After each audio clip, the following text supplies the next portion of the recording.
Hello friends, welcome all of you in quality and facts. दोस्तों, हमारा एक नया कोर्स शुरू होने वाला है जो कि है 6 यूनिट्स पर बेस्ड, जिसके अंदर 6 यूनिट्स हम पढ़ने वाले हैं। तो ये 10 फरवरी से हमारा कोर्स शुरू होने वाला है। जो कोई इसमें रजिस्ट्रेशन कराना चाहता है तो जल्दी से जल्दी रजिस्टर इसमें हो जाए, बिकॉज 4-5 दिन के बाद यहाँ पे रजिस्ट्रेशन ऑलमोस्ट बंद हो जाएगी या फिर लेट फीस के साथ आपको वहाँ पे एनरोल करना पड़ेगा। तो इस कोर्स के बारे में डिटेल में इस वीडियो में मैं आपको बताने वाला हूँ कि क्या क्या हम इसके अंदर पढ़ने वाले हैं और किस तरीके से इस कोर्स का आपको बेनिफिट होने वाला है। तो सबसे पहले यहाँ पे मैं 2-3 चीज़ों के ऊपर बात यहाँ पे करूँगा। पहली चीज़ अबाउट कोचिंग। कोचिंग मतलब what is coaching, who need coaching and why not coaching. 3 चीज़ों के ऊपर आपने फोकस करना है। बेसिकली 2 चीज़ों के ऊपर, एक कि किन्हें कोचिंग की ज़रूरत है और किन लोगों को कोचिंग की ज़रूरत नहीं है। तो फालतू में अपना पैसा, समय बर्बाद नहीं करना चाहिए किन लोगों को, और किन लोगों को स्पेशली कोचिंग लेनी चाहिए। तो सबसे पहले व्हाट इज कोचिंग। कोचिंग का मतलब होता है कि आपका एक कोच आपको जो गाइड करता है और आपको जो एक राइट डायरेक्शन में ले जाता है, उसे कहा जाता है कोचिंग। यानी आपका एक एम होता है, आपका एक उद्देश्य होता है। डेफिनेटली आप सभी लोगों का एक उद्देश्य है, वो है एनटीए नेट को क्रैक करना। तो ये आपका एक गोल है। इस गोल को पहुंचाने के लिए जो आपका कोच रहेगा वो है आपकी कोचिंग। तो कोचिंग सभी को पता है, सभी के लिए अलग अलग मायने रहते हैं कोचिंग के। लेकिन कुछ लोग कोचिंग को क्या मान के चलते हैं कि हम कोचिंग पर ही 100% डिपेंड रहेंगे। वो हमें यहाँ पे नहीं करना है, तो उसको हम आगे देखेंगे। तो सबसे पहले यहाँ पे जो पहली चीज़ है, हु नीड कोचिंग, किन लोगों को कोचिंग की ज़रूरत पड़ती है। तो सबसे पहले जिनकी पुअर स्कूलिंग हुई होती है। पुअर स्कूलिंग का यहाँ पे मतलब ये है कि जो लोग या तो प्राइवेट पढ़े हैं, प्राइवेट इंस्टीट्यूशन से जो पढ़े हैं, कुछ लोग ऐसे हैं जो कि गवर्नमेंट इंस्टीट्यूशन से पढ़े हैं। प्राइवेट का मतलब यहाँ पे है जिन्होंने एमए के प्राइवेट पेपर्स दिए हैं। तो एमए के प्राइवेट पेपर्स दिए हैं तो डेफिनेटली उन लोगों को प्रोफेसर से वो सारा ज्ञान नहीं मिल पाया है जो कि रेगुलर स्टूडेंट को मिलता है। तो प्राइवेट वालों का जो कंपटीशन रहता है डेफिनेटली वो रेगुलर स्टूडेंट के साथ रहता है, और वहाँ पे प्राइवेट स्टूडेंट क्या है, लैग कर जाते हैं, कहीं ना कहीं पिछड़ जाते हैं। दूसरी चीज़, पुअर स्कूलिंग का यहाँ पे मतलब है कि गवर्नमेंट स्कूल से वो पढ़े हैं और उन स्कूलों में कुछ हालात ऐसे थे कि पढ़ाई वहाँ पे प्रॉपर नहीं होती थी, आपके टीचर वहाँ पे प्रॉपर नहीं थे। ठीक है, कॉलेजेस में भी होता है कि टीचर ही कॉलेज के अंदर अवेलेबल नहीं है और उनके बेसिक कॉन्सेप्ट क्लियर नहीं हुए हैं, उनको कोचिंग की बहुत ज़्यादा ज़रूरत होती है। दूसरी चीज़ कि आप सब लोगों को सब कुछ अवेलेबल था, आप लोगों को अच्छे टीचर भी अवेलेबल थे, अच्छा इंस्टीट्यूशन अवेलेबल था, कोई प्राइवेट आपने पढ़ाई नहीं की है, लेकिन लेक ऑफ अटेंशन, यानी जब आप एमए कर रहे थे, जब आप कॉलेज टाइम के अंदर आप अपनी पढ़ाई कर रहे थे, तो उस टाइम आपकी अटेंशन कहीं और थी। और का मतलब आपको जो क्लास में पढ़ाया जा रहा था, आपने प्रॉपर उसके नोट्स नहीं बनाए, प्रॉपरली आपने अपनी स्टडी को प्लान नहीं किया, और जिसकी वजह से क्या हुआ, आपके कॉन्सेप्ट वीक रह गए हैं। तो उन लोगों को डेफिनेटली कोचिंग की ज़रूरत पड़ती है, क्योंकि कॉन्सेप्ट्स कभी भी आप बुक से उतने अच्छे से क्लियर नहीं कर पाते हो जितने एक प्रोफेसर आपको, एक टीचर आपको, एक गाइड, एक कोच आपको अच्छे से प्रोवाइड कर सकता है। तो डेफिनेटली जिन लोगों ने अटेंशन नहीं दी अपने बीए और एमए टाइम में, उन लोगों को कोचिंग की ज़रूरत होती है। उसके बाद लैक ऑफ गाइडेंस। गाइडेंस का मतलब है कि आप लोगों को क्या है, आप लोगों के पास प्रॉपर मटेरियल है, प्रॉपर टाइमिंग है, आप लोगों को पैसों की कोई कमी नहीं है, लेकिन आप लोगों को किस चीज़ की कमी है, गाइडेंस की कमी है। आप लोगों के पास 50 बुक्स पड़ी है, अब बेसिकली आपको 10 बुक की ज़रूरत थी, लेकिन आपने हर एक यूनिट की क्या है 5-5 बुक लेके रखी है। तो बुक से कुछ नहीं होगा, आपका पास जितना मर्जी मटेरियल है, जब तक आपके पास प्रॉपर गाइडेंस नहीं है, आपके पास एक कोच नहीं है, आपके पास एक टीचर नहीं है, आपके पास एक बेस्ट फ्रेंड नहीं है, आपके पास बेस्ट स्कॉलर्स, अपने सीनियर नहीं है, तब तक आप अच्छी तैयारी नहीं कर पाओगे। यानी आपको एक गाइडेंस, एक कोच की आपको ज़रूरत पड़ती ही है। उसके बाद लेक ऑफ रिसोर्सेज, तो कुछ लोगों के पास रिसोर्सेज नहीं होते हैं, पहले उनके पास रिसोर्सेज नहीं थे, जिसकी वजह से प्राइवेट उन्होंने बीए की, प्राइवेट एमए की, उसके बाद वो नेट की तैयारी कर रहे हैं। इवन उनके पास रिसोर्सेज, बुक्स अवेलेबल नहीं है, अच्छा स्टडी मटेरियल अवेलेबल नहीं है, क्लास नोट्स अवेलेबल नहीं है जो कि क्लास में एमए के दौरान, बीए के दौरान बनते हैं, या फिर स्पेशल जो आपको कोचिंग प्रोवाइड की जाती है उसके जिनके पास नोट्स अवेलेबल नहीं है, उन लोगों को भी एक प्रॉपर गाइडेंस की ज़रूरत है, उन लोगों को रिसोर्सेज प्रोवाइड करने की ज़रूरत है, वो कोर्स ले सकते हैं। अब कुछ लोग निठल्ले होते हैं, निठल्ले का मतलब यहाँ पे है कि सब कुछ उनके पास अवेलेबल है फिर भी वो कोचिंग लेना चाहते हैं। उस तरीके के लोग, पहले आप देख लीजिए, कुछ लोग क्या करते हैं, टाइम मैनेजमेंट के चक्कर में क्या है, पुश के चक्कर में क्या है, कोचिंग लेना शुरू कर देते हैं। पुश का मतलब क्या है कि ऐसे तो मन नहीं करता है यार पढ़ने को, मन ही नहीं करता है पढ़ने को, जब पैसे देंगे, थोड़ा बहुत पीछे से कोई प्रेशर डालेगा, थोड़ा बहुत एक प्रॉपर हमें स्ट्रक्चर्ड प्लान देगा बंदा, तो पढ़ लेंगे हम, ठीक है, अदरवाइज नहीं पढ़ रहे वो। अगर उनको पुश मिलेगा पीछे से, ठीक है, धक्का मिलेगा, एक्सटर्नल उनको क्या है, मोटिवेशन मिलेगी बाहर से, तब पढ़ेंगे हम। तो पुश करने वाले लोग वो भी कोचिंग लेते हैं कि ऐसे हमारा मन नहीं कर रहा है पढ़ने का, प्रॉपर टाइम टेबल नहीं बन रहा है, तो इस तरीके के लोग भी कोचिंग लेते हैं। हालांकि मैं इस तरीके की कोचिंग और इस तरीके के स्टूडेंट को कभी भी प्रेफर नहीं करता हूं, ठीक है।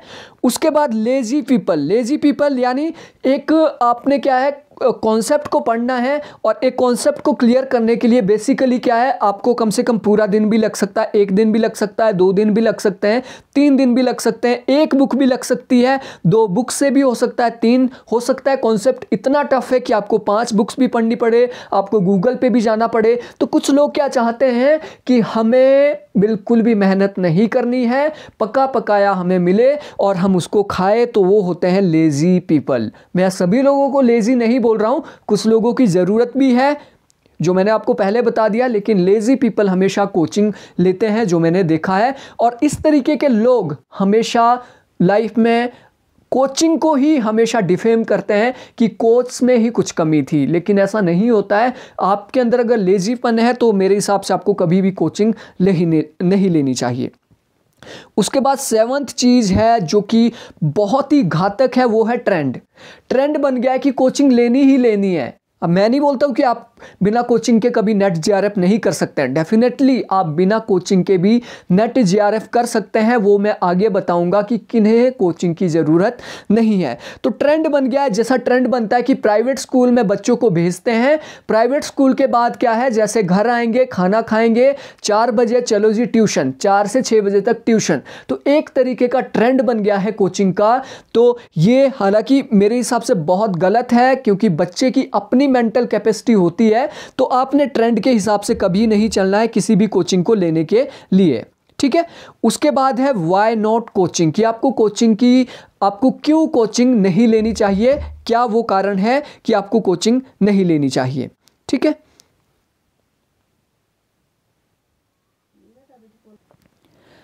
तो ये चीज़ भी काफ़ी इंपॉर्टेंट है कि किन लोगों को कोचिंग नहीं लेनी चाहिए, किन लोगों को कोचिंग की ज़रूरत नहीं है।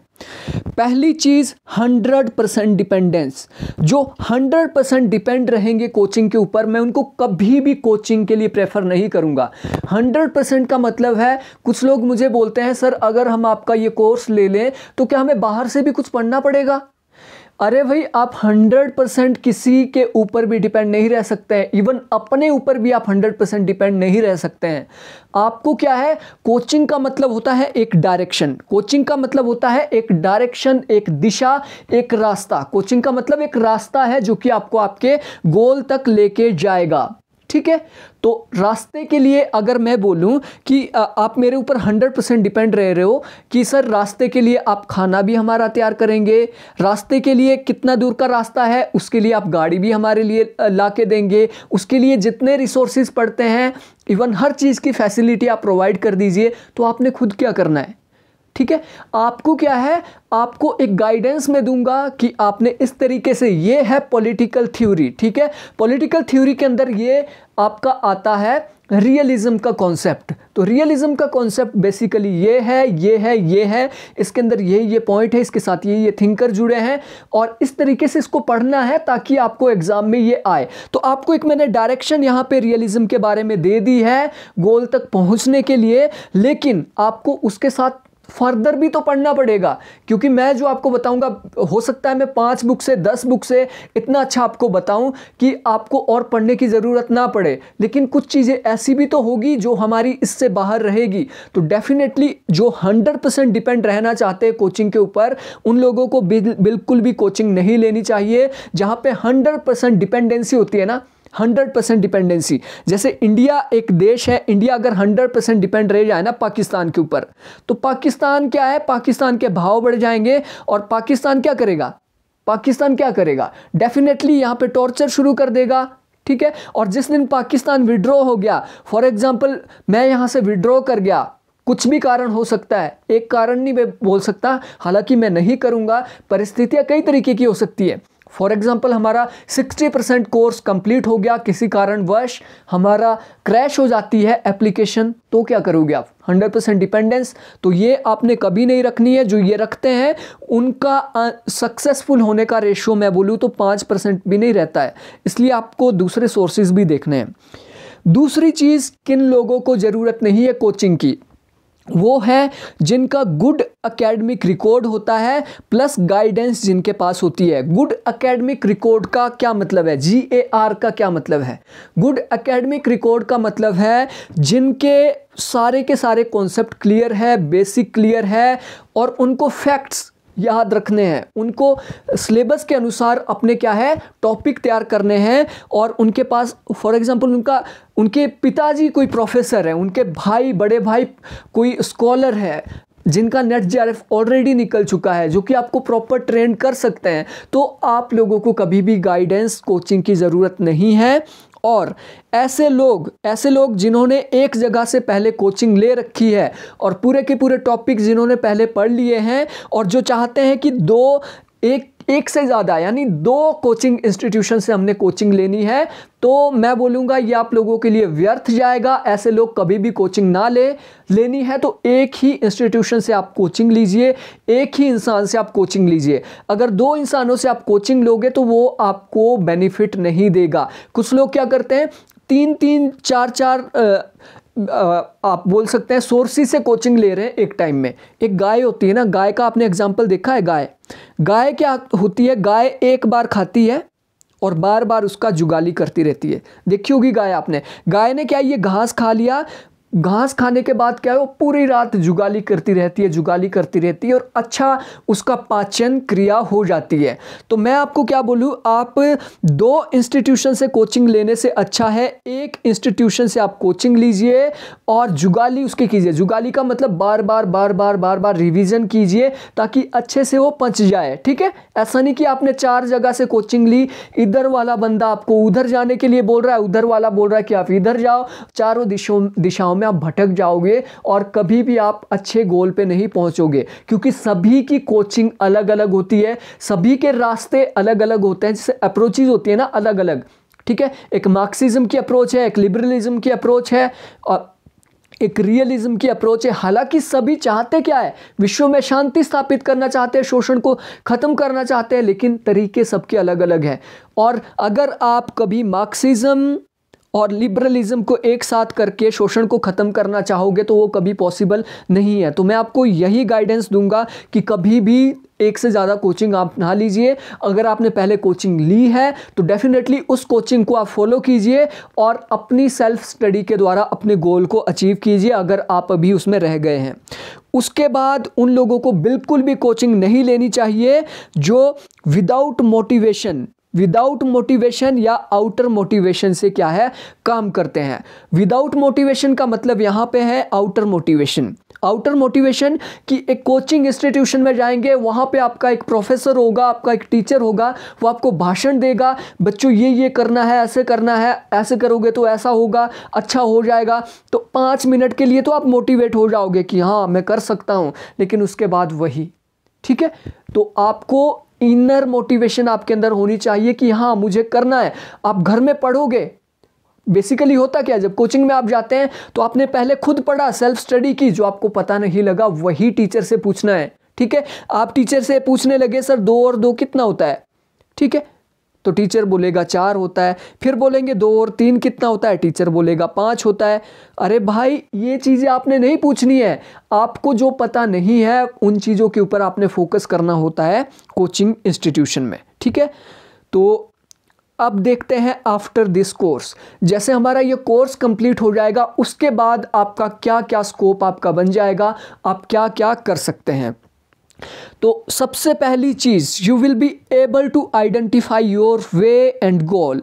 आप अपना रास्ता ढूंढने में सक्षम हो जाएंगे कि मुझे किस रास्ते से, किस तरीके से, किन अप्रोचेस के द्वारा इन यूनिट्स को पढ़ना है, क्या क्या चीज़ें उसके अंदर कवर करनी है, क्या क्या चीज़ें उसमें छोड़नी है, और किस तरीके से जीआरएफ को हमने प्राप्त करना है। उसके बाद no need any external guidance. हालांकि ये 6 यूनिट को कवर करता है मेरा कोर्स, लेकिन मैं 10 यूनिट्स की गाइडेंस आपको प्रोवाइड करूंगा। आपको कहीं भी बाहर जाने की ज़रूरत नहीं है। बाहर जब आप जाओगे इस कोर्स को ख़त्म करने के बाद, उसके बाद एक ही रास्ता आपके पास बचता है, वो बचता है सेल्फ स्टडी। आपको कहीं अनअकैडमी में, कहीं ग्रेड अप में, कहीं पर भी कोचिंग लेने की ज़रूरत नहीं पड़ेगी। उसके बाद इसके अंदर क्या है, जो स्ट्रक्चर्ड कोर्स शेड्यूल आपको मिलेगा। तो आप कोर्स के बाद भी जैसे ये हमारा 2 मंथ के अंदर कंप्लीट हो जाएगा, अप्रैल 15 तक ये कोर्स हमारा कंप्लीट हो जाएगा। तो उसके बाद आपको क्या, स्ट्रक्चर्ड कोर्स शेड्यूल इसके अंदर मिलेगा, आपको नोट्स इसके अंदर मिलेंगे। तो इस कोर्स के कंप्लीट होने के बाद उस स्ट्रक्चर के हिसाब से आप रिवीजन इजीली कर सकते हैं। आपके नोट्स, हालांकि वो प्रिंट आप नहीं कर सकते हो, एप्लीकेशन पे उनको देख सकते हो, लेकिन आपको रिवीजन के लिए भी कहीं भी भटकने की ज़रूरत नहीं है, अपना टाइम वेस्ट करने की ज़रूरत नहीं है। उसके बाद you can increase your chances. आप अपने चांसेस को इंक्रीज कर सकते हैं, not only net, not only set. आप असिस्टेंट प्रोफेसर, आप किसी भी यूपीएससी की या स्टेट पीसीएससी, किसी भी चीज़ की आप तैयारी कर रहे हो, तो डेफिनेटली हर चीज़ के लिए आपको ये क्या है, आपका बेस इतना स्ट्रॉन्ग कर देगा कि आपके चांसेस को ये क्या कर देगा, डेफिनेटली इंक्रीज करेगा ये course. And it will help you in self study and self motivation. तो आपको बाहर से मोटिवेशन की ज़रूरत नहीं पड़ेगी, टॉपर से आपको बात करने की ज़रूरत नहीं पड़ेगी, बिकॉज मैं खुद एक 3 बार टॉपर रह चुका हूँ। तो आपको मतलब होता क्या है, जैसे आपका जेआरएफ निकलता है तो स्टूडेंट जाते हैं भागते हुए कि भाई आपने कैसे स्टडी की, क्या क्या आपका प्लान था, क्या क्या आपका शेड्यूल रहता था। तो आपको किसी भी के पास भटकने की ज़रूरत यहाँ पे नहीं पड़ेगी। सेल्फ रिलायंस यानी आत्मनिर्भर। तो आत्मनिर्भर भारत का नारा भी मोदी जी ने दिया है। तो आप आत्मनिर्भर बनोगे इस कोर्स को ख़त्म करने के बाद। और मैं आपको ये श्योरिटी देना चाहता हूँ और आपको एक वार्निंग भी देना चाहता हूँ कि इस कोर्स को कंप्लीट होने के बाद आपको किसी भी कोचिंग की ज़रूरत नहीं पड़ेगी। और अगर आप इस कोर्स को कंप्लीट होने के बाद कहीं कोचिंग लेने की सोचते हैं या कोचिंग लेते हैं, तो डेफिनेटली मैं आपको बोलूंगा कि आप अपना टाइम और आप अपना मनी एंड अपना फ्यूचर स्पॉइल करोगे, क्योंकि कोचिंग ही सब कुछ नहीं है। मैं आपको ये पहले ही बता दूं कि कोचिंग ही सब कुछ नहीं है। आपको कोचिंग के बाद सेल्फ स्टडी करनी पड़ेगी। आप अपना टाइम और मनी को वेस्ट नहीं कीजिए पुश देने के लिए, एक्स्ट्रा पढ़ने के लिए। भाई एक जो आपका फॉर एग्जांपल इंटरनेशनल रिलेशन में रियलिज्म है, जो मैं पढ़ा रहा हूँ ना, वही दूसरा बंदा पढ़ाएगा, वही तीसरा बंदा पढ़ाएगा। हो सकता है वो उसका तरीका अलग हो, लेकिन पढ़ाएगा वही। अगर आपको कॉन्सेप्ट समझ आ गए हैं तो उसके बाद आपको किसी भी कोचिंग की ज़रूरत नहीं पड़ेगी और ना ही आपको लेनी चाहिए। कंटेंट की अगर मैं बात करूं, इस कोर्स के अंदर क्या क्या कंटेंट रहने वाले हैं, तो पहला जो हमारा मैं आपको बता दूं, ये 6 यूनिट्स को ये कवर करेगा। पहले जो 3 यूनिट है, यूनिट 2 जिसे वेस्टर्न पॉलिटिकल थॉट 16 थिंकर लगे हैं ऑलरेडी, उसकी वीडियोस इस कोर्स के अंदर अपलोड कर दी गई है। उसके बाद यूनिट 3 इंडियन पॉलिटिकल थॉट, सारी वीडियो अपलोडेड है। उसके बाद यूनिट 9 पब्लिक एडमिनिस्ट्रेशन और जो थिंकर हमारे लगे हैं, पूरी की पूरी वीडियोस अपलोडेड है। आपको कहीं भी भटकने की ज़रूरत नहीं है। आज से अभी से इन वीडियोस को देखना शुरू कीजिए, उनके नोट्स बनाना शुरू कीजिए। और बची हमारी 3 यूनिट्स हमारी है। Unit 1 political theory, unit 4 comparative politics, unit 5 international relation.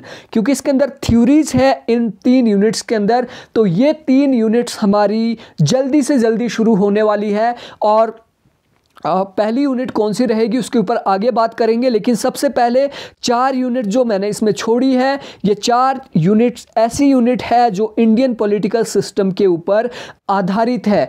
हम इंडिया के अंदर रहते हैं, हमें पता है इंडिया का पॉलिटिकल सिस्टम क्या है। भाई आपको जातिवाद के ऊपर मुझे नहीं लगता कि आपको कोई कोचिंग लेने की ज़रूरत है।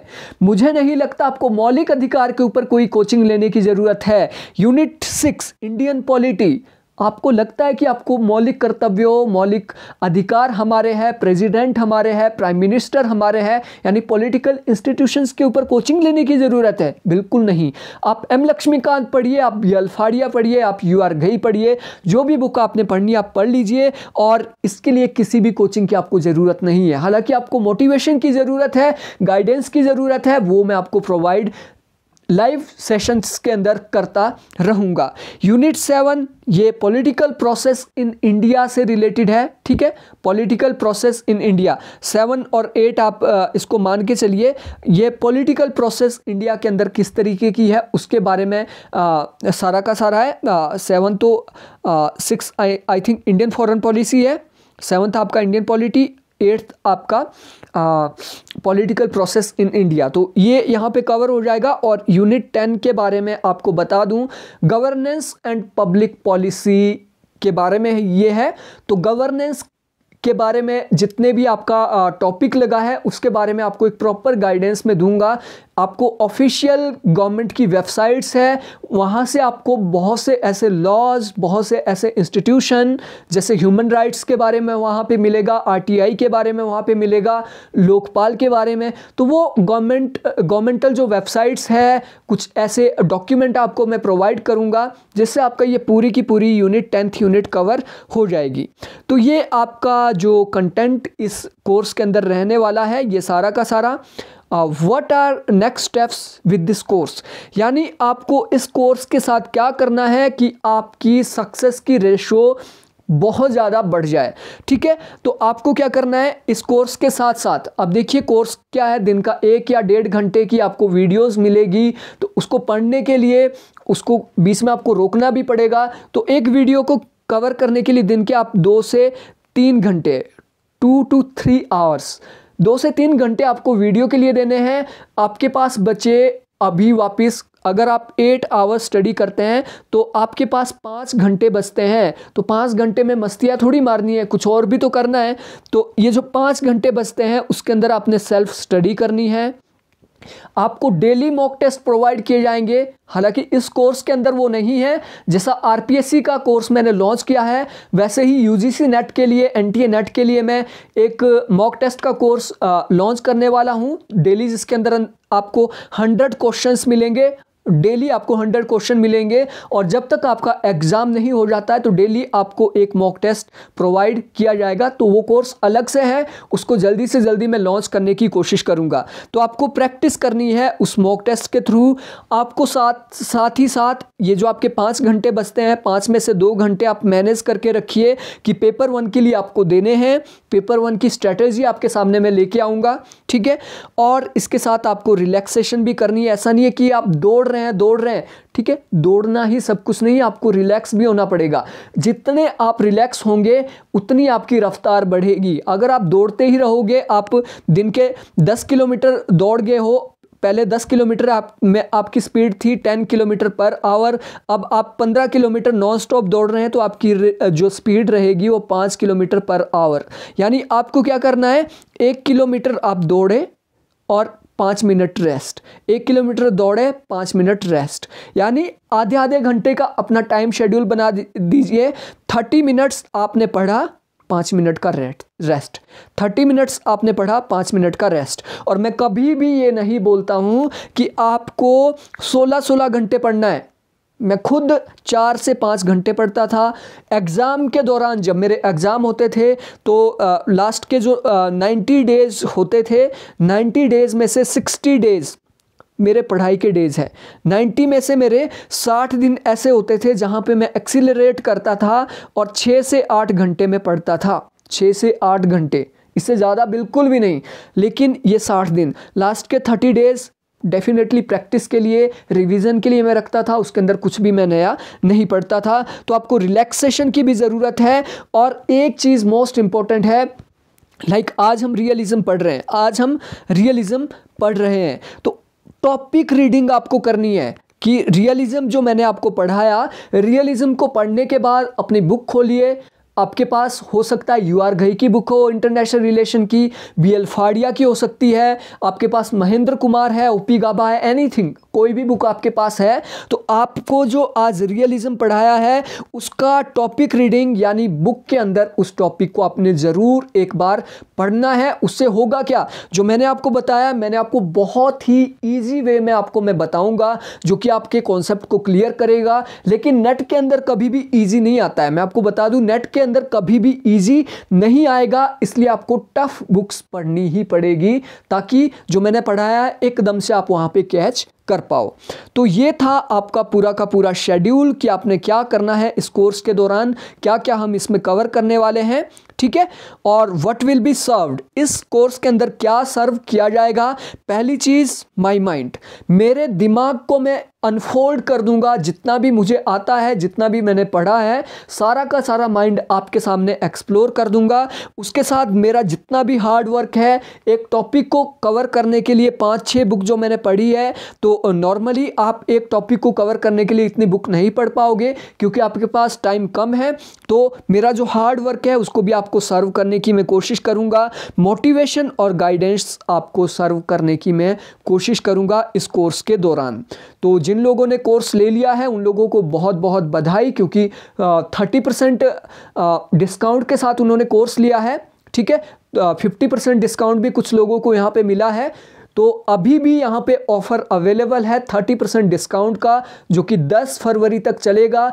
उसके बाद हो सकता है, हाँ, आप उसके बाद रजिस्ट्रेशन डेफिनेटली कर सकते हैं, लेकिन लेट फ़ी के साथ आपको वहाँ पे रजिस्ट्रेशन करनी होगी, पूरी फ़ी के साथ आपको वहाँ पे रजिस्ट्रेशन करनी होगी। तो सीट अपनी आप अभी रिज़र्व कर लीजिए।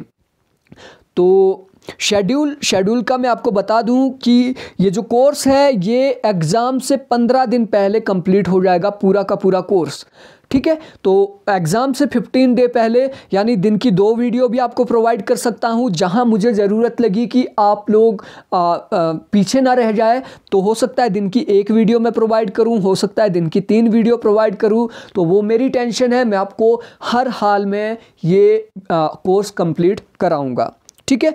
और फर्स्ट यूनिट, पहली जो हमारी यूनिट है जहां से हम स्टार्ट करेंगे वो है इंटरनेशनल रिलेशन, और सेकंड हमारी यूनिट रहेगी कंपैरेटिव पॉलिटिक्स, और थर्ड रहेगी थ्योरीज, जिसको हम कवर करेंगे। हो सकता है दिन की मैं 3 वीडियो, एक video international relation, comparative politics और तीसरी वीडियो थ्योरीज के ऊपर आपको प्रोवाइड करूं।